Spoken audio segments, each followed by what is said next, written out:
século XIX,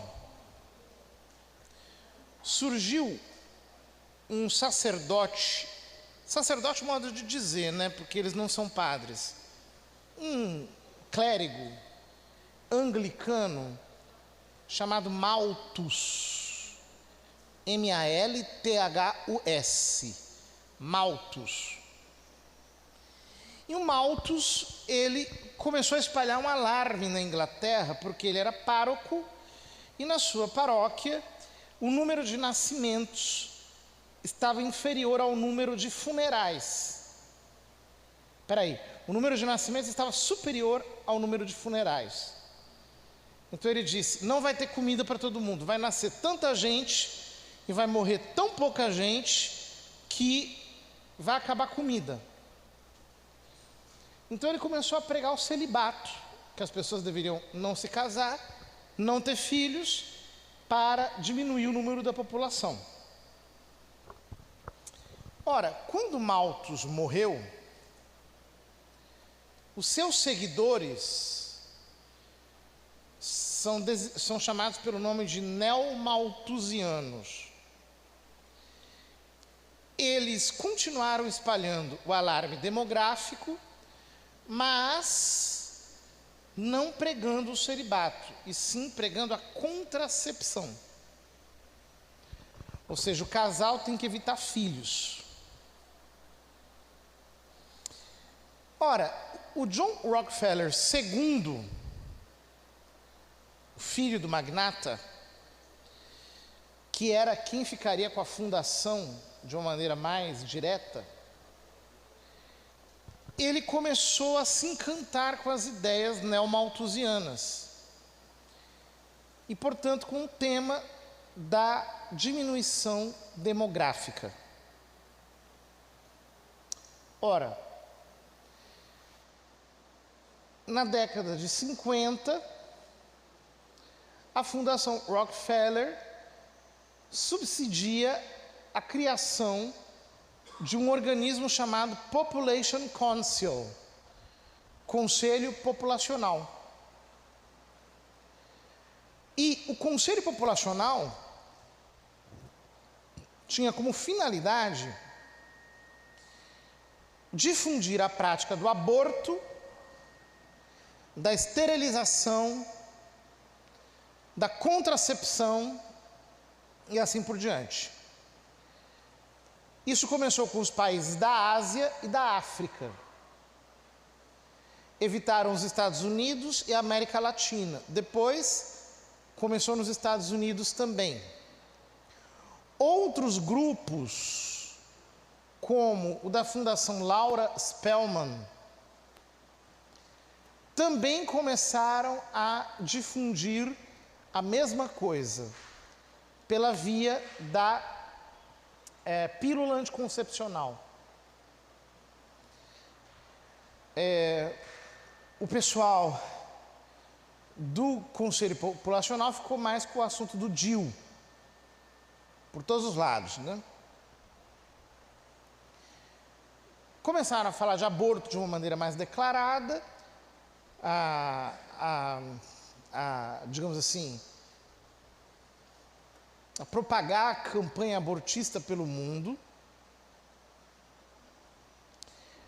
Mas, no final da década de 60, um dos membros do Conselho Populacional, que não era empresário, ele era um sociólogo renomadíssimo nos Estados Unidos, chamado Kingsley Davis, escreveu um artigo chamado Política Populacional. Os programas atuais terão sucesso? Nesse artigo, o Kingsley Davis diz, em síntese, que o Conselho Populacional tem que mudar de estratégia. Ou seja, tem que abandonar a política de linha industrial, de linha, como se diz, empresarial, e começaram a fazer uma política de tipo mais comportamental, mais sociológico. E aí ele diz que para isso é necessário diminuir o papel da família na sociedade, é necessário emancipar as mulheres, é necessário mexer nas normas sexuais, e diz ele, é preciso alterar a complementaridade do homem e da mulher. Alterar a complementaridade do homem e da mulher. Então vocês vejam que coisa impressionante. No ano de 67, lança um artigo falando que é necessário mexer na complementaridade do homem e da mulher. 67. Obviamente a coisa não foi entendida naquele momento. Ele mesmo tentou explicar isso para o John Rockefeller III, o qual não entendeu nada. Bom, um pouco mais adiante, o John Rockefeller III entendeu, chegou a entender do que se tratava. E mudou radicalmente a política do Conselho Populacional. Então, a partir daí, começaram a falar propriamente em feminismo, aborto, revolução sexual da mulher, e assim por diante. A década de 80 foi aquela década em que tudo isso começou a ser formado de uma maneira mais intensa, né? Coletivos feministas, coletivos homossexuais começaram a ser acionados. E aí, na década de 90, em 1990, são publicados 2 documentos importantes. Um documento é o livro da Judith Butler, Problemas de Gênero, em que ela lança a ideologia de gênero no mundo. E o outro documento é um documento da Fundação Ford, chamado Saúde Reprodutiva, uma estratégia para os anos 90. Esse documento podia ser encontrado até pouco tempo na internet. Era um documento público da Fundação Ford, mas quando os pró-vidas começaram a falar sobre ele, então a Fundação tirou esse documento de circulação.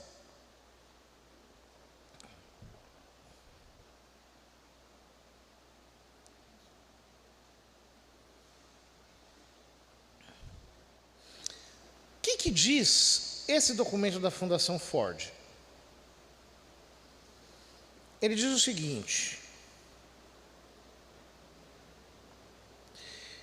ele conta no fundo a história do tema do aborto. Ele diz, na década de 50, começou-se a criar uma política internacional para resolver as questões demográficas. Na década de 60, a Organização das Nações Unidas começou a ser, digamos assim, assediada por grupos que tinham essa preocupação. Na década de 70, todos os países do mundo começaram a fazer políticas demográficas. Então sempre vão trabalhando com 10 anos, com décadas. Na década de 80, diz o documento, começaram a perceber que era preciso aderir ao feminismo porque era necessário afetar a escolha das mulheres. As mulheres tomam decisões reprodutivas e se elas forem empoderadas do ponto de vista feminista, então elas conseguem tomar decisões reprodutivas, digamos assim, mais acertadas. E aí chegava a década de 90. E eles diziam, como é que nós vamos fazer agora para avançar? Então eles estabeleceram um critério. Eles disseram, primeiro, nós vamos criar linhas de estudo com sociólogos, com políticos, cientistas, né? Com filósofos, etc. Depois, nós vamos procurar grupos de interesse na sociedade e vamos transferir o nosso discurso para eles. Em 3, nós vamos usar esses grupos para causarem um debate na sociedade.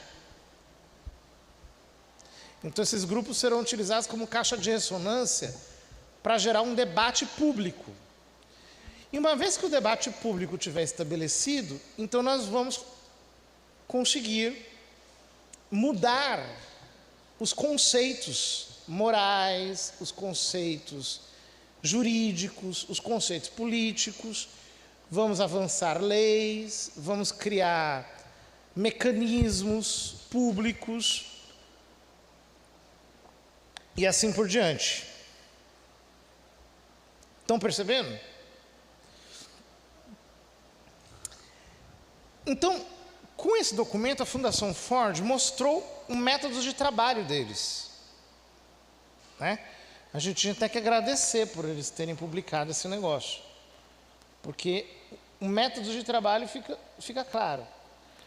Primeiro, grupos de estudo fechados, 10 anos. Depois, grupos de interesse identificados, 10 anos de empoderamento, de transferência de discurso. Depois, esses grupos é que vão causar um alvoroço na sociedade. E aí, com esse alvoroço, aí nós vamos procurar médicos, juristas, políticos, etc., e vamos conseguir mudar o conceito que aquela sociedade tem acerca do assunto. Então, com isso, eles vão gerando uma cultura intelectualizada sobre esses temas. Então, por exemplo, primeiro tema, saúde reprodutiva. Quem é que vai entender que saúde reprodutiva é um eufemismo para aborto?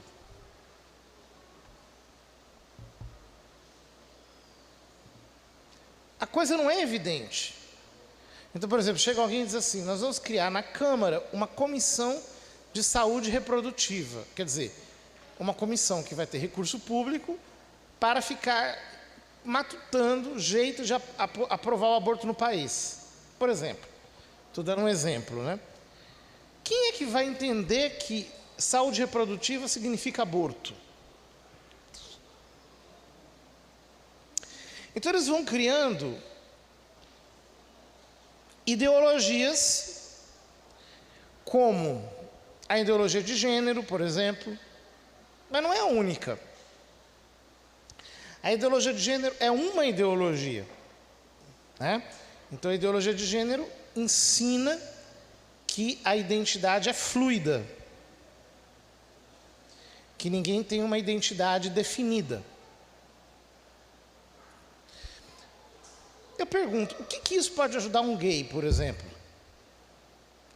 Eu chego para um homem gay e pergunto, meu filho, o que você gosta?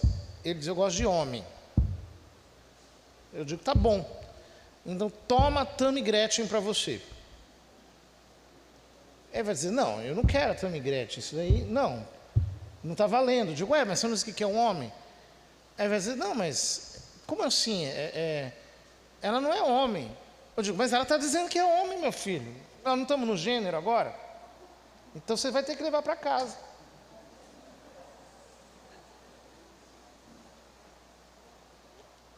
Isso vai ajudar os gays?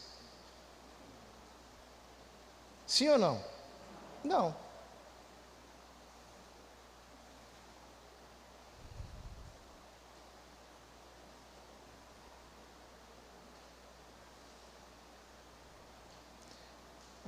Chega uma lésbica, né? O que você gosta? Eu gosto de mulher. Tá bom, então toma o Pablo Vittar para você. Vai levar o Pablo Vittar. Declaro vocês mulher e mulher. Não, mas não, você não está entendendo, não é bem o caso.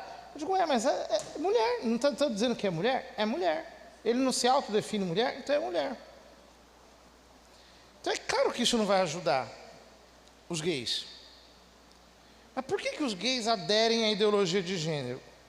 Caramba, porque ela é ideológica, ponto final. Essa prova de que ela é ideológica, ou seja, ela é uma construção meramente ideal que é feita para enlouquecer as pessoas. Então,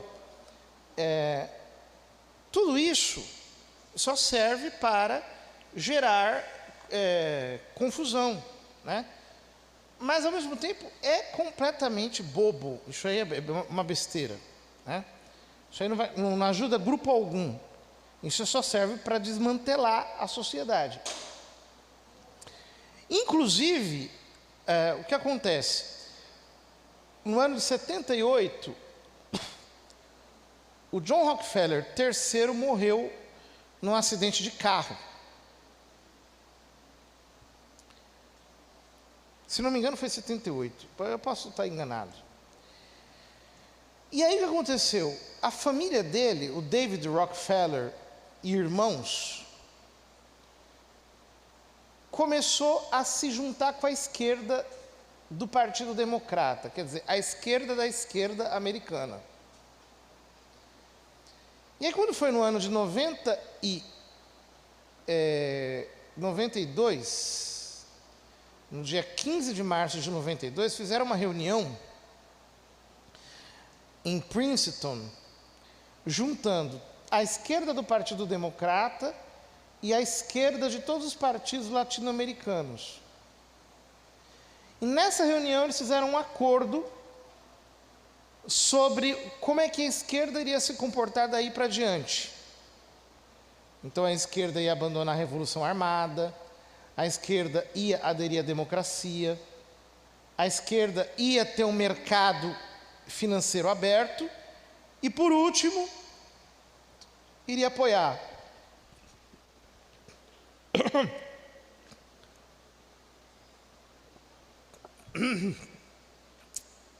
gênero, aborto, políticas identitárias, etc. Aí, a partir de...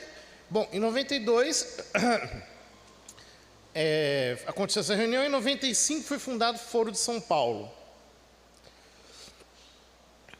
E aí, quando é fundado o Foro de São Paulo, o Foro de São Paulo já inclui todos esses movimentos revolucionários de revolução sexual, feministas, identitários e assim por diante, a esquerda identitária toda.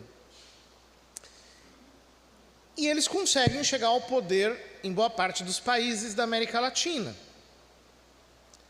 A partir de 2002, quando acontece a eleição do Lula no Brasil.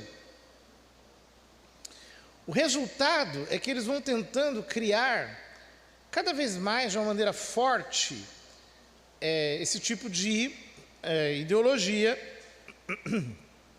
vão espalhando, o que na verdade é uma bobagem, né?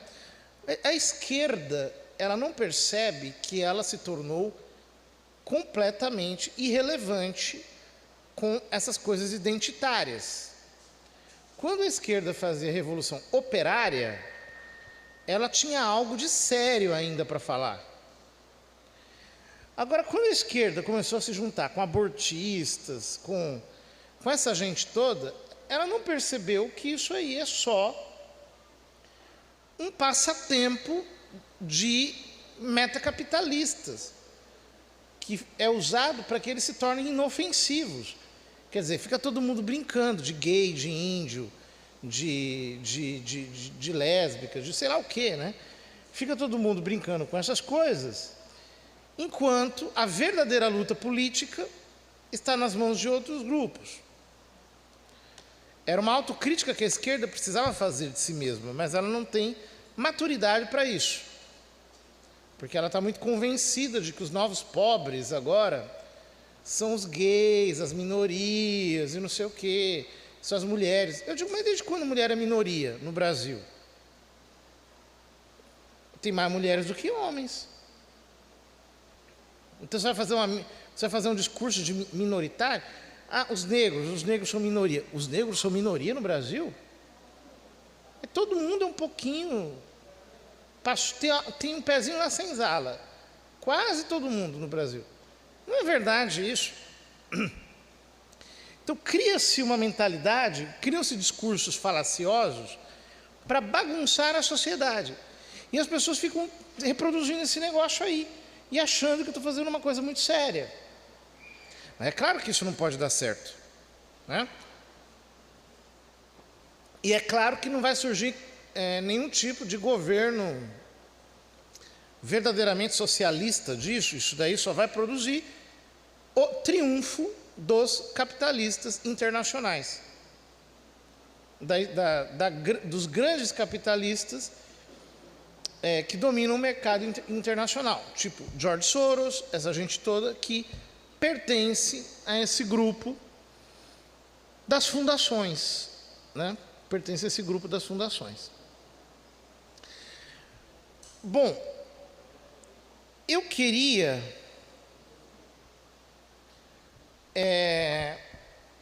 abrir para perguntas já, porque nós vamos falar mais 20 minutos aqui, e essa parte das ideologias, eu acho que está todo mundo mais ou menos acostumado com isso, já me ouviu falando outras vezes, sobre gênero, aborto, ideologias educacionais que vão surgindo, né?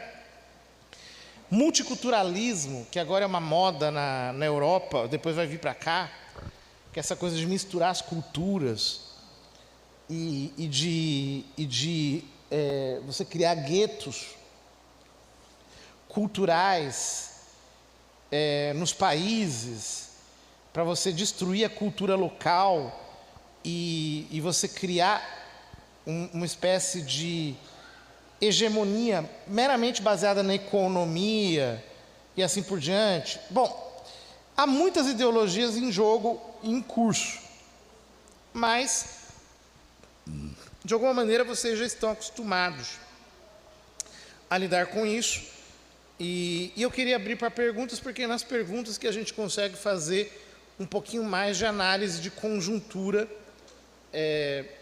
que eu acho que seria uma conclusão mais ou menos interessante. O microfone para as perguntas está ali. Quem quer perguntar? Isso, lá atrás. Levanta a mão, mantém a mão levantada.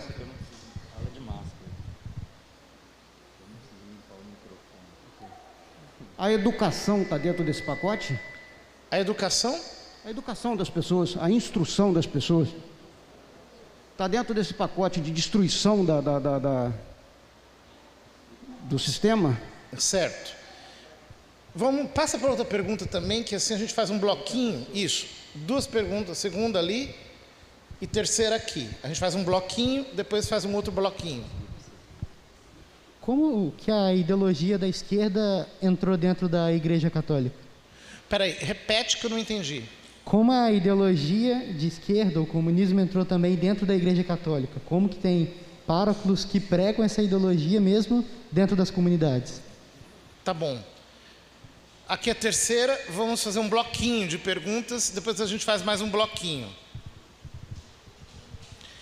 E assim vocês têm tempo de pensar a pergunta também, né? Mais ou menos, acho que em 1980, 75, por aí, Neymar de Barros, né? Ele fala algumas coisas sobre isso e, inclusive, ele tinha vários livros publicados, né? E ele falava que no final ele publica 2 livros, Verdade Neymar de Barros 1 e 2, que são recolhidos, e ele falava que ele fazia parte de uma organização que era para destruir a Igreja Católica no Brasil. Inclusive, ele coloca que teria padres, bispos ordenados também fazendo parte desse contexto, né? E hoje, assim, depois de muito tempo, né, você pesquisa sobre ele, fala que tudo aquilo foi uma coisa da ilusão da cabeça dele. E aí? Você tem os livros do Neymar de Barros? Eu tenho também. Não se acha mais esses livros para comprar. Uma raridade. Então, primeira pergunta, educação. A educação é o elemento detonador de todo o processo. Então, isso os comunistas já diziam. O Louis Althusser, que é um pensador marxista da primeira parte do século XX, tem um livro dele chamado Sobre a Reprodução, em que ele, no fundo, está dizendo isso, que a educação é o elemento que detona o processo revolucionário. Então, está acontecendo uma verdadeira revolução na educação em nível internacional. Se investe uma quantidade exorbitante de dinheiro para promover o que eles chamam de educational changes, mudanças educacionais. Isso está acontecendo, eu sinto que a igreja está zero preparada para lidar com esse assunto, um monte de bobagem circulando por aí, infelizmente,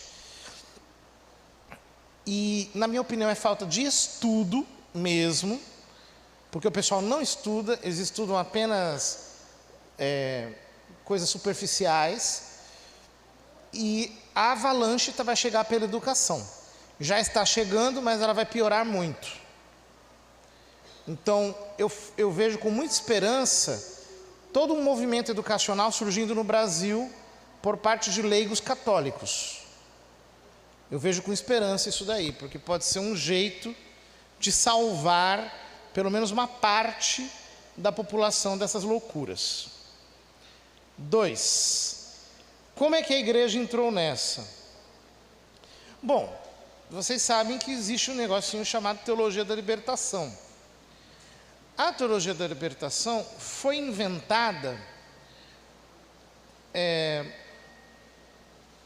a gente pode dizer que pelo Gustavo Gutierrez, mas na verdade mesmo, ela é apenas uma adaptação das ideias de um teólogo alemão chamado João Batista Metz, que foi professor do Gustavo Gutierrez.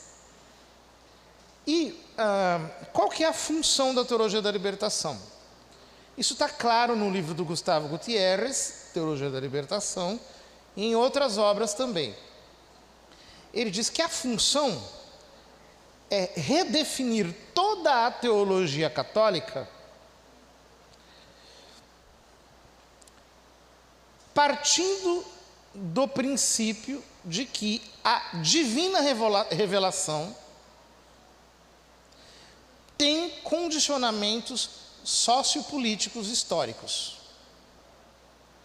Ou seja, você tem que criticar o conceito de Deus, dizendo que o conceito de Deus e a revelação em Jesus Cristo elas são tributárias dos condicionamentos econômicos, políticos, daquela sociedade escravagista, etc, etc. Então você tem que depurar tudo, toda a divina revelação, para chegar ao núcleo. Qual que é o núcleo? O núcleo é que Deus está do lado do oprimido. Esse é o dogma fundamental. E, portanto, nós temos que assumir a opção histórica de ficar ao lado do oprimido.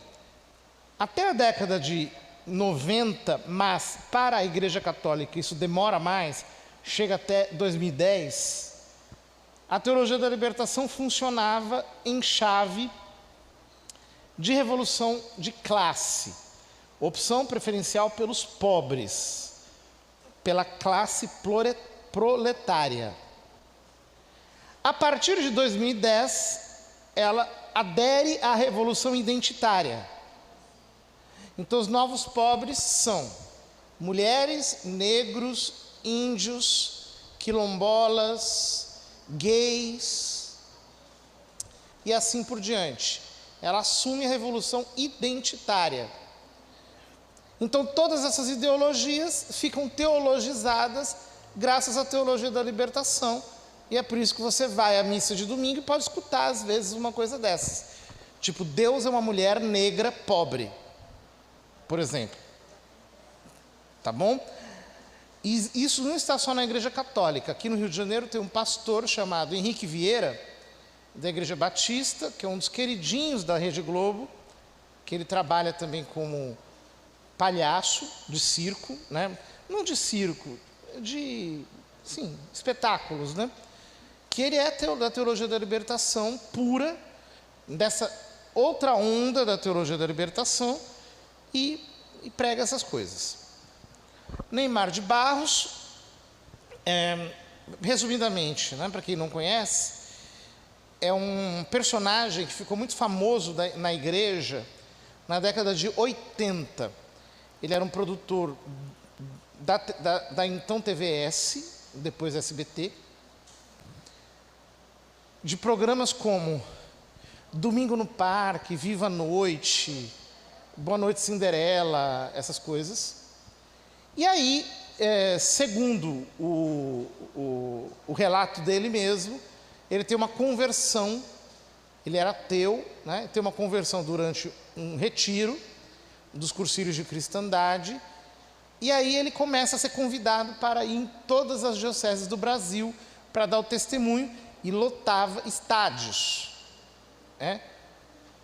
Ele era uma espécie de Padre Marcelo avant le temps, né? Um Padre Marcelo antes dos tempos. E em 86 ele dá uma entrevista bombástica para a revista Veja, dizendo que a conversão dele tinha sido uma fraude, que ele na verdade tinha sido infiltrado por uma sociedade secreta, que era chamada Loja P2, da Itália, para descobrir quem eram os padres que tinham problemas morais no Brasil, a fim de infiltrar pessoas na estrutura da igreja. Então, sobre o relato do Neymar de Barros, eu tenho pouca coisa a dizer. Eu acho muito interessante, né? Eu já estudei, já li esse assunto, já fiquei muito atônito com essa coisa toda. Os dois livros, eu tenho os dois livros, A Verdade sobre Neymar de Barros, 1 e 2. Chegaram às minhas mãos, tipo assim, últimas cópias desse livro, né? Então eu tenho na minha casa. Inclusive eu tenho bom padre, eu até digitalizei esses livros, porque eles são, eu tenho digitalizados, né? Porque eles são importantes. É isso, tá bom? Então eu não consigo fazer uma avaliação, mas eu acho muito verossímil o que ele fala, eu acho muito interessante. Mais perguntas? Uma aqui, mais alguém? Por enquanto não. Lá, segunda, mais um bloquinho, sim. Padre, o senhor falou que muitas coisas nós vamos só entender à frente, né? Mas eu queria saber o contexto da pandemia. Ela estaria também dentro dessas ideologias conspiratórias, como a gente tanto ouve falar, né, que ela foi criada? Tá bom. Pandemia. 2. Nós, como os cristãos, inclusive aqui, tem muitos grupos de orações, pregadores, eu gostaria de saber se nós devemos, em nossas pregações, estar levando esse assunto de ideologia de gênero, de aborto, intensificando mais isso, né? Se nós devemos estar nos grupos levando isso. Beleza. 2. Mais alguém? Por enquanto não. 3. Aqui.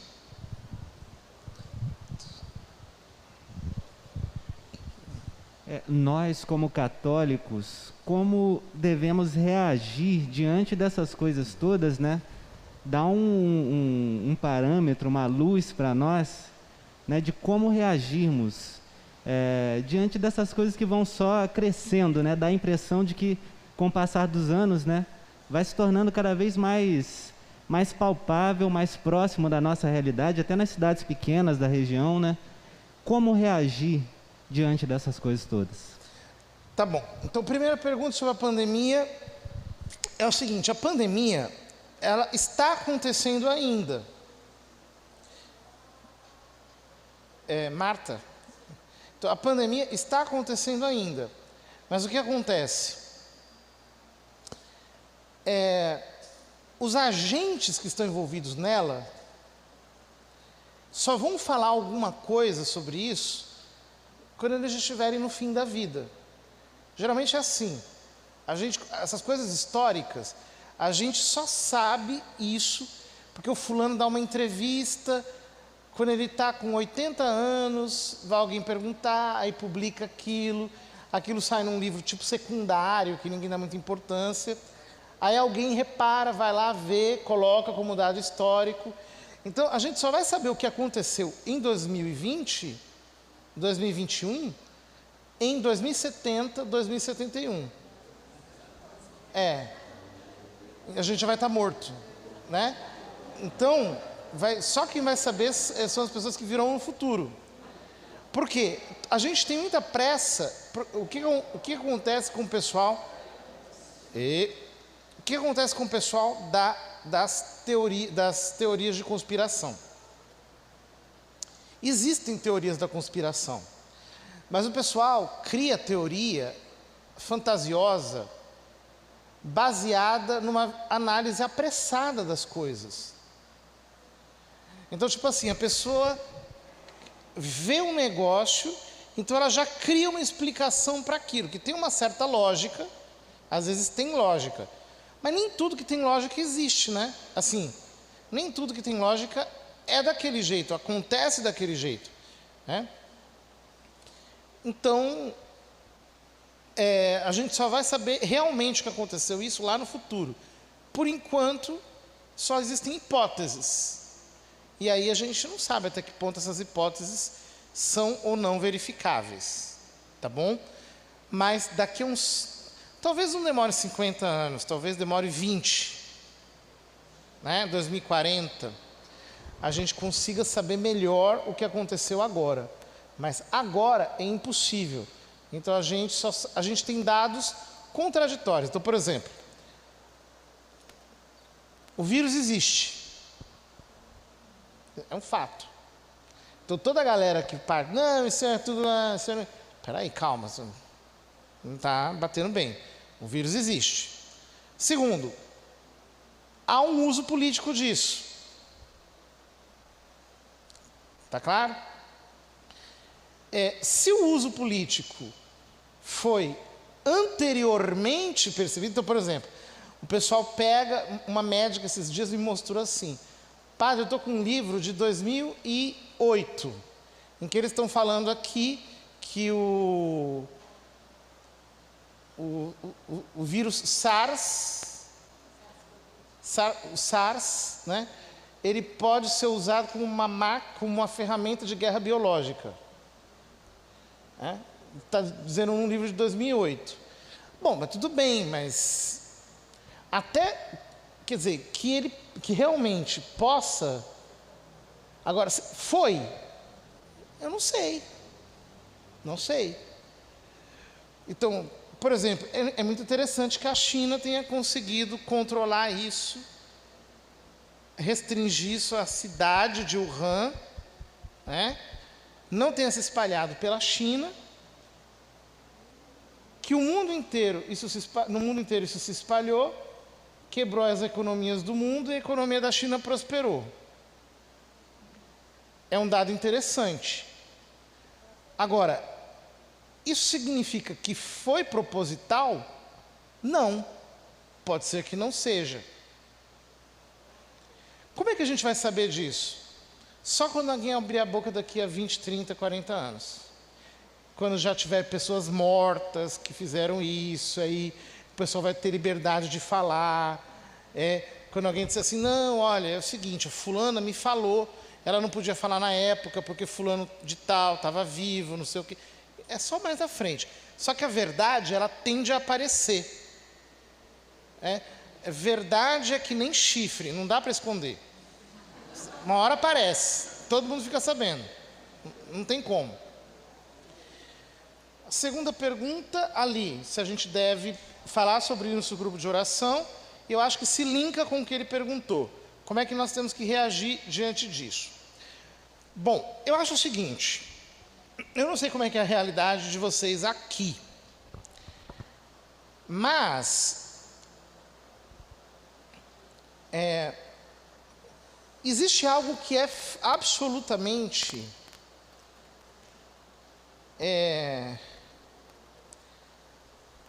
fundamental na experiência da renovação carismática ao longo da sua história, que é a pregação do querigma. O querigma geralmente é pregado nos retiros de primeira experiência e nos seminários de vida no Espírito. É assim aqui também, não? Sim? Sim ou não? Sim. Vocês têm feito isso sistematicamente, sim ou não? Não? Só por causa da pandemia. Então, mas antes da pandemia estavam fazendo?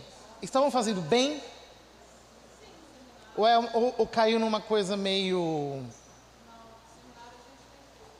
fazendo bem feitinho, bem feito. Por que eu pergunto isso? Porque é o seguinte, gente, querigma é uma coisa que a gente tem que pregar para a gente a vida inteira. Ela não é... Você não diz assim, ó, eu recebi o querigma, pronto, acabou, aí eu vou viver a minha vida, né? Não. O querigma, se for bem pregado, se for pregado de um jeito, se for pregado com unção, de uma maneira sobrenatural, ele converte as pessoas. As pessoas são transformadas pelo anúncio do querigma. Por que eu estou dizendo isso? Porque essa é a pedra fundamental, no caso da renovação, e eu acho que no caso da igreja também. Por quê? O que adianta a gente querer falar sobre ideologia para pessoas que não são convertidas? A nossa missão está em pregar o evangelho. Mas o que eu tenho visto na igreja dos últimos tempos? E eu tenho visto que isso está se agravando. As pessoas não estão mais se convertendo. Elas não estão mais se convertendo em que sentido? Elas até começam a participar da igreja, até começam a participar do grupo de oração, mas elas não têm uma transformação radical e espiritual da vida delas, como acontecia décadas atrás na renovação carismática, que a pessoa fazia um seminário de vida, fazia um retiro de primeira experiência, e ela nunca mais voltava a ser a mesma pessoa. Ela tinha uma transformação radical, profunda, ela era regenerada. Então, uma coisa eu já entendi na minha vida: discipulado não transforma bode em ovelha. Você pode pegar um rebanho de bode e ficar tentando ensinar, eles nunca vão ser ovelhas. Discipulado não transforma bode em ovelha. Só quem transforma bode em ovelha é a graça do Espírito Santo. Portanto, só a pregação da cruz, do evangelho, do querigma, de verdade, isso tem que entrar na mente das pessoas dos jeitos mais criativos possíveis. De jeito individual, para pequenos grupos, para... não sei de que jeito. Existem várias experiências. Esses dias eu conheci, por exemplo, a experiência do Alfa. Já ouviram falar do Ministério Alfa? Sim ou não? Não. É um tipo de pregação do querigma para grupos pequenos. Eu vou começar a usar isso na minha paróquia. Vamos ver se funciona. Acho que é bem possível, gostei da apresentação. Ou seja, o que eu estou querendo dizer? O nosso problema, na verdade, é que as pessoas não têm se convertido. Então o que acontece? Gente, é impressionante. As pessoas vêm à igreja, elas vêm ao grupo de oração e elas continuam vivendo no pecado mais podre que existe. Eu me lembro, há anos atrás, eu sempre acompanhava um retiro, tinha umas irmãs lá em Carapicuíba. Carapicuíba é uma cidade de periferia, que é de onde eu vim. Eu vim da periferia da Pedra Lascada, vocês não têm noção, né? Então, lá na cidade de Carapicuíba, tinha umas irmãs que elas iam pregar em pontos de prostituição. Então, elas iam e conversavam pessoalmente com prostitutas, travestis, drogados, gente assim. E às vezes elas chegaram até a entrar no prostíbulo. Conversava lá com o dono do prostíbulo, pedia para entrar e falar 10 minutos com as moças. E eles deixavam fazer isso. Então, organizavam um retiro, uma vez por ano, para essas pessoas.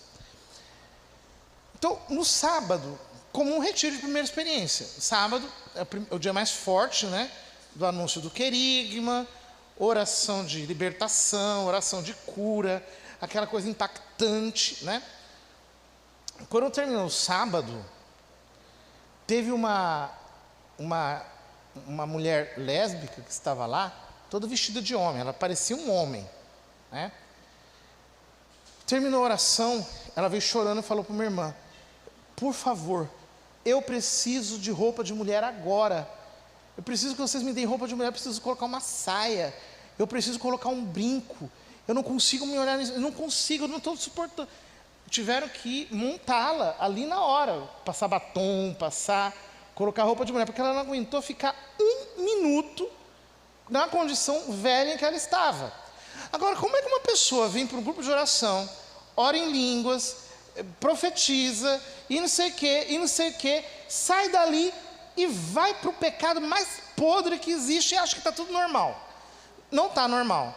Tem algum problema aí. Essa pessoa não nasceu de novo, ela não recebeu o querigma direito. Há um problema no evangelho, não entrou na mente dela. Ela não foi transformada pela graça.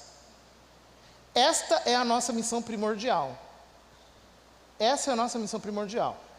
Levar as pessoas ao batismo no Espírito Santo de uma maneira verdadeira.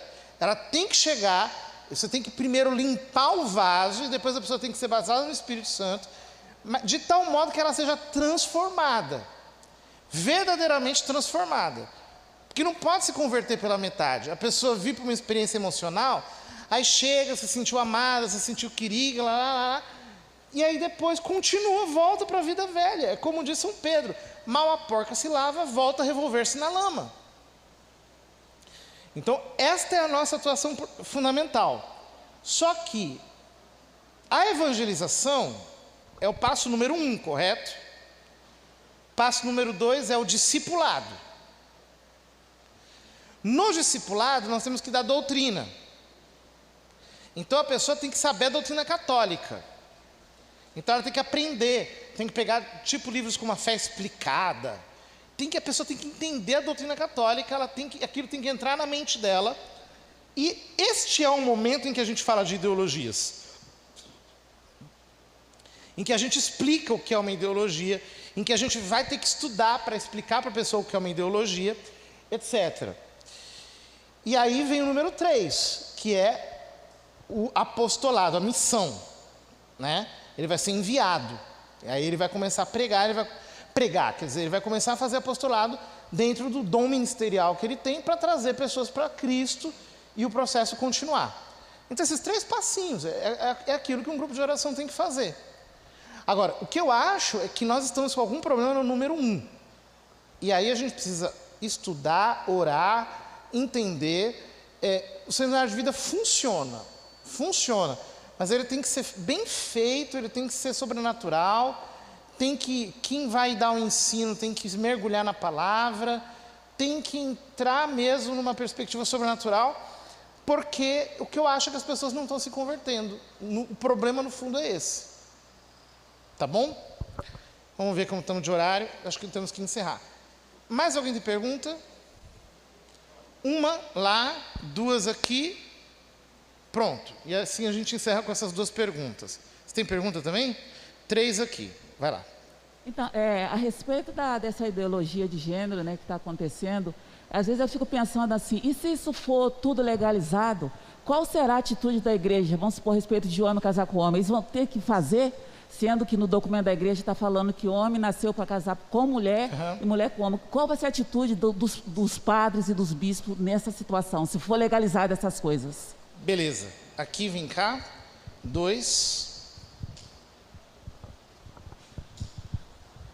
Padre, a gente observa que existe uma guerra muito grande hoje, né? Como a gente estava falando no café, polarizada de esquerda e direita. E uma guerra polarizada de esquerda e direita. E muitos católicos, assim como o senhor dizia aqui, preocupados em qual lado militar. E a gente entender, com essa fala que o senhor disse agora, para ver se é isso. Nossa guerra inicial é pelos corações, não é isso? Nós guerreamos por corações. E depois dessa guerra pelo coração, que passa pelo discipulado e que passa pelo envio, aí a gente consegue entender o caminho a seguir, né? Então, a pergunta é essa: nós podemos colocar a nossa visão dentro de tudo que o senhor falou, que nossa guerra inicial, que nós temos que se preocupar é com a conversão, é com os corações? Sim. Terceira, tá lá atrás.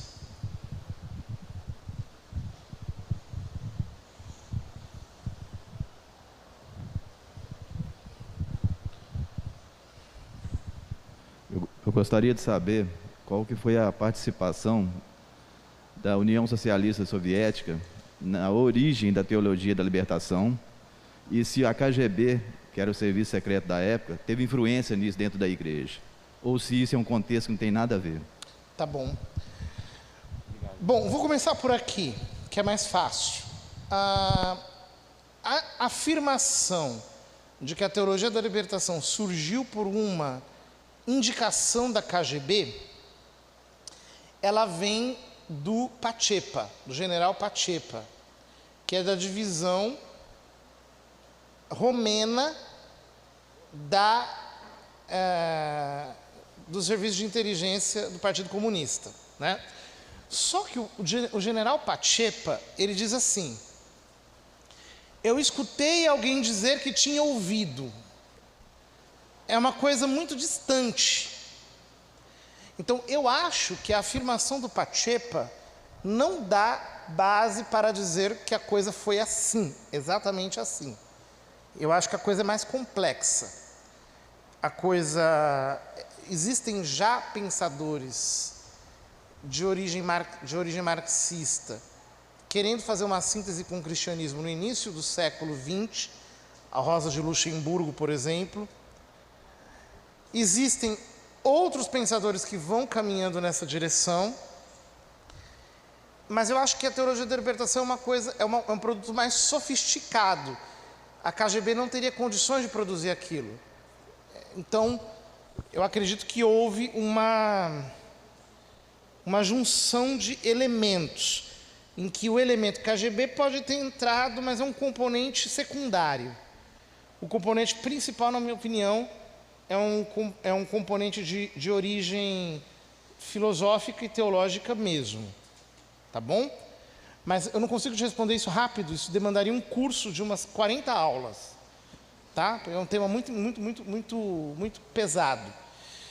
Aqui a senhora pergunta sobre se essas coisas forem legalizadas.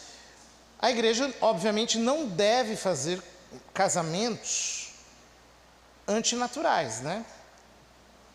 Porque isso contraria não apenas a doutrina da igreja, mas a Sagrada Escritura e o ensino de Nosso Senhor. Algumas pessoas falam que Nosso Senhor nunca falou sobre homossexualidade, mas Nosso Senhor disse: o homem deixará seu pai e sua mãe e se unirá à sua mulher. Então, isso daqui não tem como mudar. Agora, se acontecer uma intromissão do Estado nas leis da igreja, que é algo que pode acontecer, como já aconteceu em outros momentos da história, nós podemos ter aí estabelecido um momento de perseguição, em que a igreja realmente fique perseguida. Só que não apenas a igreja, todo mundo que pensar diferente, a partir disso, acaba sendo perseguido.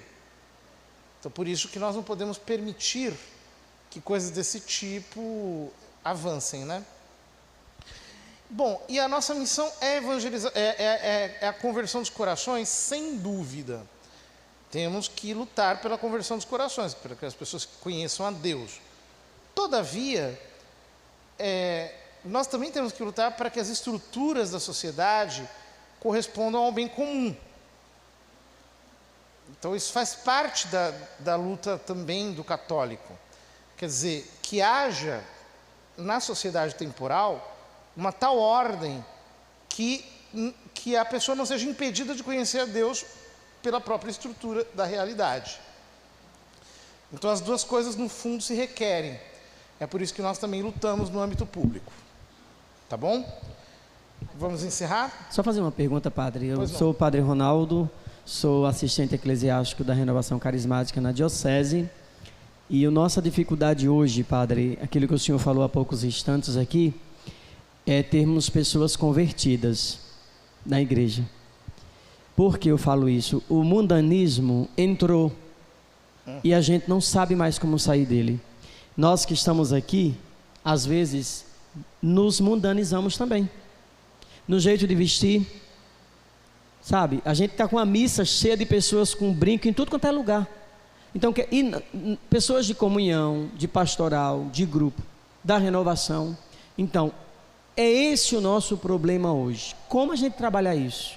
Porque se a gente parte para o magistério, o ensinamento da igreja, nos chamam de conservadores, de direita, de moralistas. Assim, é uma camada de coisa. Então, essa é a dificuldade de alguns pais também, com os filhos. Esse problema nós enfrentamos todo dia. Todo dia na missa eu quase fui processado, porque aconselhei uma menina que estava na preparação para a primeira Eucaristia, a tirar um cabelo azul que ela tinha, conversando com ela, tentando ajudar os pais de igreja. A gente não consegue mais, padre, tem alguma coisa. Aí... Então, eu acho que o elemento fundamental ainda é o querigma. Por quê? Porque, por exemplo, a gente gasta muita energia tentando explicar para uma pessoa por que essa pessoa, por exemplo, não pode, sei lá, praticar menage à trois. Sabe o que é isso, né? Uma coisa horrível. É quando um casal convida um terceiro para participar da relação. Isso aí. Tem gente de igreja que fez isso. Então, quer dizer, como uma pessoa chega falando uma coisa dessas para a gente, você tem que gastar argumentação moral para dizer para a pessoa... Bom, isso significa o quê? Que essa pessoa, ou como esses dias me falaram, né? Fulano é de missa dominical, vai à missa durante a semana também, só que no domingo à tarde ela gosta de usar maconha com o marido, para dar uma relaxada, né? Ficar de boa. Eu queria saber do senhor o que o senhor acha disso.